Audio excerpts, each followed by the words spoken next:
નમસ્કાર. આપણા વડાપ્રધાન શ્રીના ફિટ ઇન્ડિયા કેમ્પેન અને આપણા મુખ્યમંત્રી શ્રીના ફિટ ગુજરાત કેમ્પેનના ભાગરૂપે છોટાઉદેપુરમાં 13મી ડિસેમ્બર દોડ 2.0 એટલે છોટાઉદેપુર મેરેથોનની સેકન્ડ ઇનિંગ્સના આયોજન કરવામાં આવી રહ્યું છે. એના પ્રી ઇવેન્ટના ભાગરૂપે આજે બોડેલી ખાતે સાડી દોડના આયોજન કરવામાં આવ્યું છે, જેમાં આશરે 1500 જેટલી મહિલાઓ સાડી પહેરીને બહુ ઉત્સાહ સાથે દોડ્યા હતા. અને આપણે બધા અહીંયા જોઈ શકીએ કે 7-8 વર્ષની દીકરીથી 17 વર્ષ સુધીની મહિલા જે છે એકદમ ઉત્સાહપૂર્વક બહુ ફાસ્ટ સ્પીડમાં બધા બહુ સારી રીતે દોડમાં પાર્ટિસિપેટ કર્યું હતું.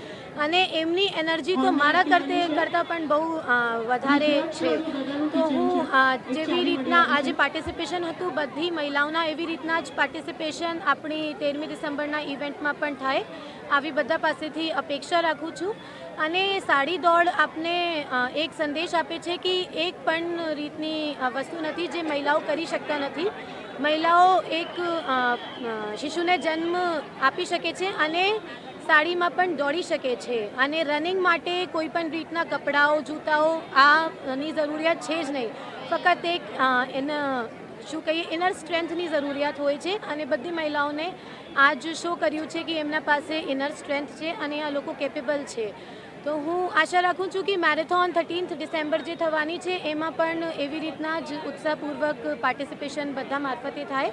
અને મેરેથોનના રજિસ્ટ્રેશન ચાલુ કરવામાં આવ્યું છે, તો તમે બધા મેરેથોન છોટાઉદેપુરની વેબસાઇટ ઉપર જઈને એમાં રજિસ્ટ્રેશન કરી શકશો. ધન્યવાદ.